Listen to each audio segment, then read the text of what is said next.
안녕하세요. 양파가 미국에 와서 산지 벌써 1년이 가까이 가고 있는데 제가 와서 가장 먼저 좀 놀랬던 점 이런 걸 좀 정리를 좀 해봤습니다. 미국에 이제 처음에 오시는 분들은 아마 이런 점에 대해서 조금 문화 충격을 좀 받지 않았을까? 저 같은 경우는 미국에 대한 정보가 전혀 없었어요. 미국을 유학을 갔다고 주변 사람들이 미국에 산다고 뭐 이러진 않았기 때문에 미국에 대한 꿈도 환상도 없었어요. 따라서 오기는 했지만 일단 1년 정도 살아보니까 미국이 이제 조금 보이더라고요. 여기에서 제가 한번 좀 정리를 좀 해봤습니다. 놀란 점. 첫 번째는 교통이었습니다. 미국은 땅덩이가 넓다 보니 도로들이 시원하게 쭉쭉 뻗어 있었어요. 그리고 그와 밸런스를 맞춘 아주 큰 차들, SUV, 픽업 트럭, 옵티머스가 아니라 트랜스포머에 나오는 그런 막 큰 트럭들 싱싱 달리는 걸 보면서 여기가 진짜 미국이구나. 그리고 차도 종류도 굉장히 다양하더라고요.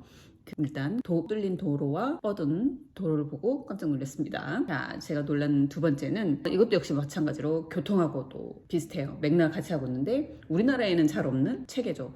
비보호 좌회전. 우리나라 비보호 좌회전은 인적이 드문 곳에 뜨문뜨문 설치되어 있지만 여기는 거의 모든 사거리, 골목들은 무조건 비보호 좌회전을 할 수가 있어요. 처음에는 이게 이해가 안 돼가지고 좌회전 큰 사거리에 이렇게 팔을 딱 세웠는데 뒤에 성질 급한 차량이 빵빵거리면서 웬일이야 이렇게 빵빵거릴 일이 없는데 굉장히 화가 났구나. 저는 처음이라 그랬는데 알고 보니 비보호 좌회전, 그냥 앞에 차량이 안 오는 걸 확인을 하면 이게 큰 사거리든 작은 골목길의 사거리든 상관없이 비보호 좌회전 할 수 있다. 어쨌든 그 비보호 좌회전이 시간이 좀 걸렸어요. 어느 골목길에서나 볼 수 있는 스탑 사인이 있었습니다. 스탑 사인은 어느 곳에나 보이면 일단 차는 정지를 하고 2, 3초 정도는 기다리고 안전 확보 지나가라 뭐 이런 거였죠. 일단 비보호 좌회전과 스탑 사인에서 조금 놀랐는데 편한 운전 환경 뭘 뜻할까요? 국제면허를 발급을 해가지고 와서 운전을 하게 됐죠. 근데 처음에는 이제 큰 도로와 큰 차들이 이렇게 옆에 있으니까 되게 겁이 나기도 했는데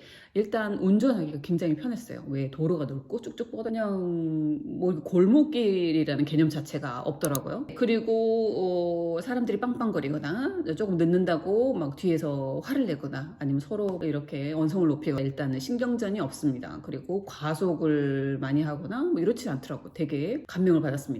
미국 사람들 정말 교통 법규도 잘 지키고 선진화된 시민들이구나 라는 생각을 하고 있었지만 좀 살아다 보니 또 들어보니 또 그건 뭐 선진국 시민의식이 발달됐다 뭐 이런 것보다는 무기를 갖고 있잖아요.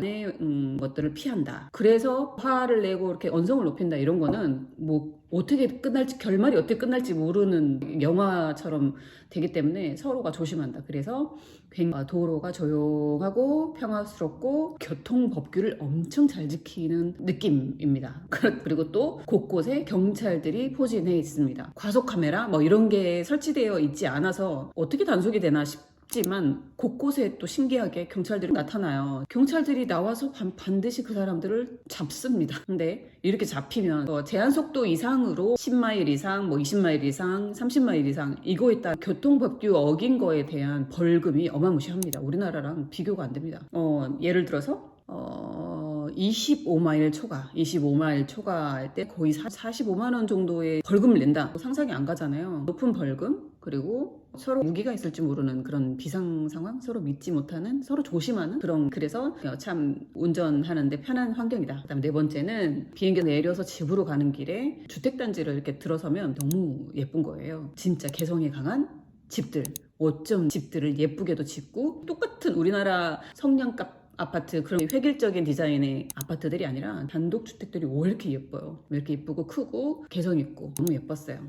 저는 지금 싱글하우스에 살고 있지만 그런 집들은 일단 되게 살기가 좋게 되어 있는 것 같아요. 그렇게 사는 게 되게 여유롭고 미국 사람들이 지향하는 그런 삶이에요. 저도 이런 거를 듣다가 한국은 주택 살면 되게 복잡한 일도 많고 어려운 일도 많고 신경 써야 될 것도 굉장히 많은데 어떻게 주택살이를 하냐. 그리고 남의 나라에서 산도 안 좋고 하는데 그래서 그냥 나는 그 도심에 편리한 그런 거를 좀 즐길 수 있게 다운타운 아파트를 구하는 게 어떠느냐라고 이제 남편에게 분들에게 얘기했던 적이 있는데 굉장히 어리석은 생각이었어요. 지금 보니까 아파트라는 주택 형태가 그다지 선호되지 않은 형태라는 거를 알게 됐고 왜 그럴까 이해가 되더라고요. 그래서 이렇게 단독주택에 사는데도 편하게 아파트처럼 관리가 되면 얼마든지 살 수 있겠다 이런 생각이 들긴 합니다. 정말 개성이 강하고 예쁜 집들이 표본이다. 이게 놀라웠던 점입니다. 진짜 상상 못할 렌트비가 기다리고 있습니다. 이런 집들을 렌트를 하려면 저는 지금 방 4개에 화장실 2.5, 0.5는 그 욕실이 갖춰져 있지 않은 그런 화장실을 말하는 거더라고요. 그래서 화장실이 3개, 방이 4개, 2층 단독주택인데 지금 여기에서 그냥 숨만 쉬고 그냥 아무것도 안 해도 들어가는 돈이 월세 포함해서 관리비, 그 가스비, 전기세, 수도세, 하수도, 그리고 쓰레기 치우고 잔디 깎기, 그리고 겨울이 되면 눈도 치워줘야 됩니다. 근데 이런 관리비들이 토탈해서 500에서 600불 정도 추가가 되고 이 주택의 우리나라 돈으로 350만 원 정도. 정말 놀랍지 않습니까? 350만 원 주고 우리나라 같으면 어디 살 수 있을까? 굉장히 좋은 아파트에 살 수 있을 것 같은데 일단 350만 원에다가 플러스 10만 원의 관리비를 내야 되는 거죠. 굉장히 주거비가 높다. 여기는 중소도시의 다운타운까지 거의 20분 정도 걸리거든요. 그 정도 떨어져 있는 주거단지다. 그리고 학군이 좋다는 거. 아무튼 이런 조건을 다 갖추려면 중소도시임에도 불구하고 월세가 350에 이상이 된다 이렇게 생각하시면 될 것 같아요. 그래서 상상 초월 렌트비. 번째는 마트를 가거나 아니면은 상점을 가면 진짜 물건들이 너무너무 많고 다양합니다. 그래서 이렇게 많은 선택지가 있나? 이런 경험이 있었나 싶을 정도로 굉장히 선택 장애가 심해지는 게 미국의 마트 아니면 이런 아울렛 상점의 특징인 것 같아요. 너무 많으니까 인종도 다양하고 사람들도 많이 살고 다양성을 인정해주는 나라이기 때문에 옵션들이 굉장히 많다. 예를 들어 우유 하나를 보더라도 우유를 어떤 거 선택해야 될지 모르겠어요. 홀밀크, 그 다음에 뭐 로우팻, 그 다음에 제로팻, 뭐 이런 식으로 이렇게 세분화. 뭐 우유 종류도 아몬드 우유, 무슨 귀리 우유, 콩우유 뭐 이렇게 해가지고 종류도 굉장히 많아요. 그리고 뭐 샐러드 종류며 뭐 과자 종류, 세제 뭐 이런 거 엄청 많습니다. 그래서 일단 이렇게 많은 선택지를 가지고 있는 물건들에 깜짝 놀라게 됐습니다. 그리고 7번째는 정말 이거는 언급하지 않을 수가 없는데 미국의 살인적인 물가. 제가 작년에 22년 1월 말에 왔거든요. 그때는 이미 미국의 물가가 이미 이렇게 딱 올라와 있는 상태였어요. 그래서 저는 이제 그 올라와 있는 상태에서 이렇게 이제 살다 보니까 이렇게 원래 미국이 이런가? 되구나. 살기 참 힘드네. 이렇게 생각했지만 불과 1년 전, 반년 전에 정착을 하신 분들이 얘기를 들어보니까 이렇게까지 비싸지 않았대요. 거의 1.5배에서 2배 정도의 물가 상승이 급격하게 이루어졌다. 뭐 기름값, 고기, 우유 이런 것들, 과자 구입을 해야 되고 차도 아까운 차값도 엄청 비싸졌어요. 미국 차값이 그렇게 비싸지 않았는데 그런데 저는 일단은 물가가 비싼 곳에서 시작을 했기 때문에 그렇게 체감은 못했지만 1년간 가게 한번 딱 이렇게 펼쳐보고 깜짝 놀랐습니다. 세상에 이렇게 물가가 진짜 너무 비싸구나.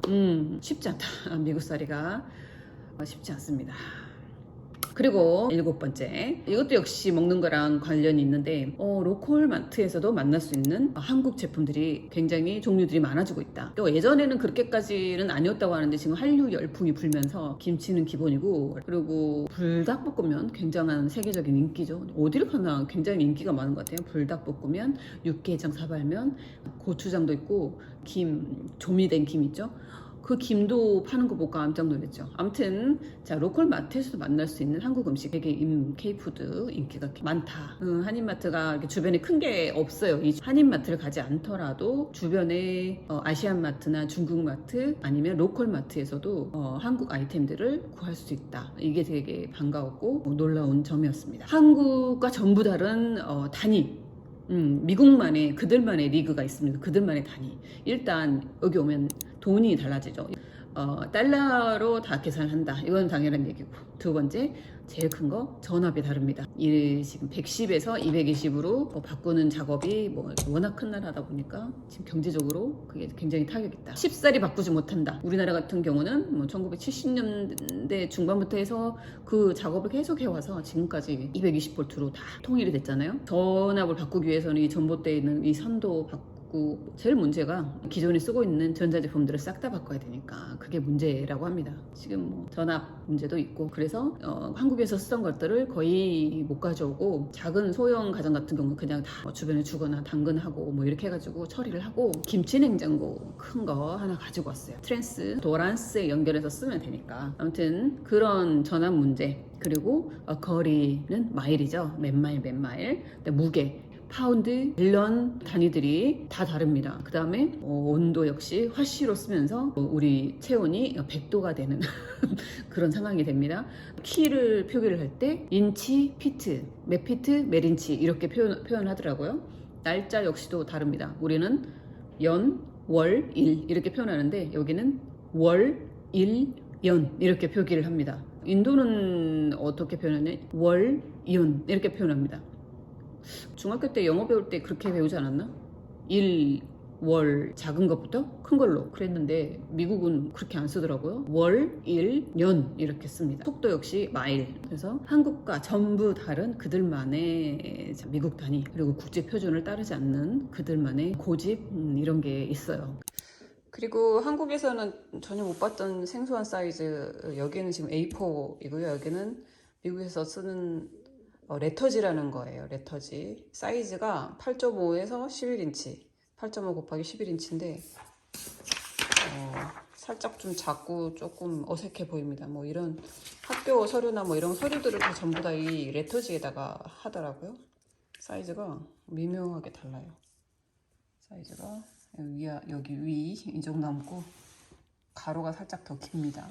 그래서 이런 소소한 것들이 다르지만 또 그냥 생활하는 데는 불편하진 않더라고요. 그렇지만 일을 하시는 분들은 아마 이렇게 전환하는데 적응 기간이 좀 필요할 것 같습니다. 9가지 정도를 제가 뽑아봤는데 등치 큰 차량들과 뻥 뚫린 도로들 그리고 비보 좌회전과 스탑 사인 그리고 굉장히 편한 운전 환경 그 이면에 있던 미국 사람들 간의 무기 전쟁 서로 조심하는 문화 그리고 교통 법규 위반 벌금이 굉장히 세다. 그리고 너무너무 예쁜 집들 개성이 강하고 예쁜 집들이 그림같이 있다. 그리고 자 마트에서 볼 수 있는 다양한 품목들의 진짜 식품별로 종류가 너무 많다. 그 다음에 살인적인 미국의 물가에 대해서 이야기를 했고요. 지금 많이 언급을 하시죠. 로컬 마트에서도 만날 수 있는 자 K푸드 굉장히 자랑스럽습니다. 그리고 9번째 자 나홀로 도코다이 미국에서만 쓰고 있는 지금 자기만의 단위들 다른 나라들은 국제 표준을 따라서 지금 다 쓰고 있는데 저도 인도에 살 때 그런 단위 때문에 불편한 건 하나도 없었거든요. 저희가 쓰는 단위를 다 씁니다. 그런데 여기만 왜 이렇게 쓰냐고요. 경제적으로 되게 힘들어서 그렇다고 하는데 뭐 참 돈 많은 나라니까 좀 바꿔봐라 이런 생각이 들어요. 제 개인적인 생각이고 개인적인 경험이에요. 그래서 뭐 다른 분들은 또 다르게 느꼈을 수도 있습니다. 저는 뭐 1년 정도 이제 여기서 살아보면서 느꼈던 점 간략하게 이야기해드렸습니다. 그냥 재미로 봐주시고 한 사람의 그냥 경험이다. 저렇게 느낄 수도 있구나 라고 봐주시면 될 것 같아요.